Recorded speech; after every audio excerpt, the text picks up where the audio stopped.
Thank you very much for joining us on another edition of the news in Africa and the world.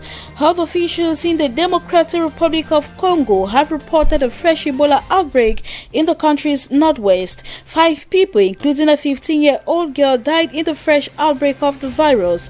9 cases in total have been reported, says the United Nations Children's Fund, UNICEF. The appearance of the deadly disease on the other side of the vast country comes as an added blow as the DRC attempts to also battle the coronavirus pandemic. Equator Province was previously hit by an Ebola outbreak between May and July 2018, in which 33 people died and 21 recovered from the disease.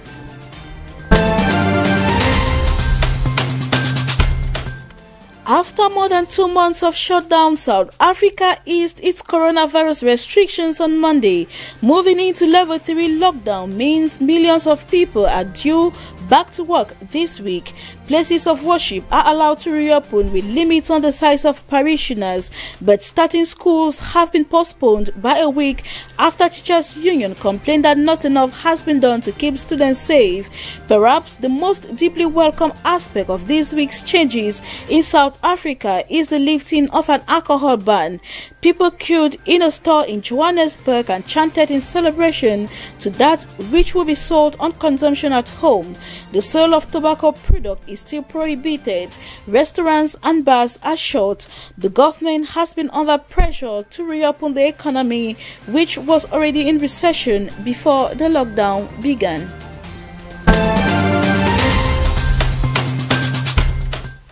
Rwanda has reverted its earlier decision to further ease restrictions after new coronavirus cases spike and linked to the country's first recorded death from the virus.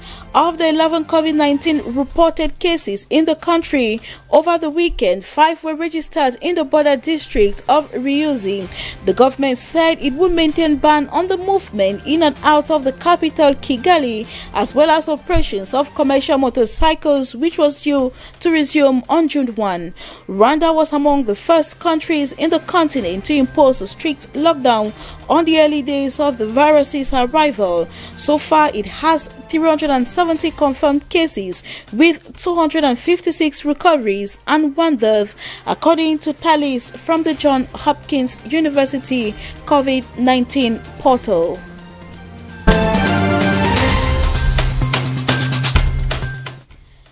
In Europe, today is the day many in France have been looking forward to.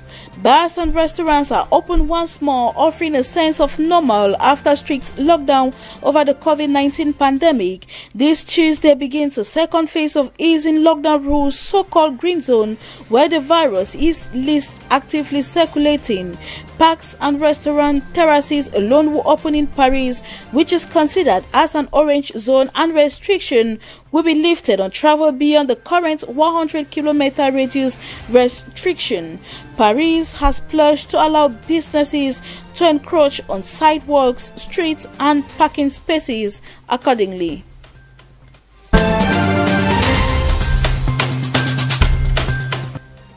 Turkey is taking some of its biggest steps yet to ease its coronavirus restrictions. Flights and car travel resumed between Turkey's big cities on Monday, while cafes, restaurants, and Istanbul iconic Grand Bazaar reopening the country's biggest step to ease restrictions taken to contain the coronavirus pandemic.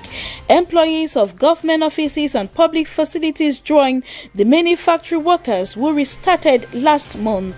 The COVID-19 infection has killed more than 4,500 and infected more than 160,000 in Turkey, though new daily cases and deaths are down.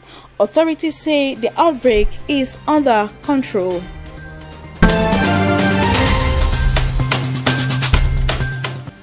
Over to Russia, President Vladimir Putin has set July 1 as the date for the national vote on constitutional amendments, pressing ahead with the plan despite the threat of COVID-19. The announcement comes days after officials said the health crisis had passed its peak, though the country is still reporting thousands of new infections every day. Putin announced a series of surprise constitutional reforms earlier this year, including a provision that will reset the clock on his term limits to 0.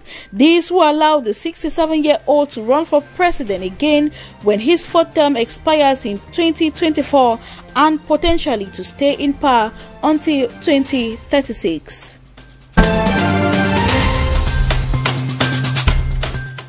George Floyd protest. President Donald Trump has threatened to deploy the military and law enforcement to stop violence in the U.S. Capitol and vowed to do same in other cities if mayors and governors fail to regain control of the state. Protests over the death of George Floyd have escalated over the past week. 4 police, meanwhile, have been shot and injured on Monday night during unrest in St. Louis, Missouri. A second autopsy ordered by Floyd's family found that his death was a homicide by mechanical asphyxiation. That is to say, some physical force interfered with his oxygen supply. One police officer has been charged with murder, but his arrest has done little to quell protesters' anger. That said, thanks for watching. Do so again if you can. Until we meet, do take care and stay safe.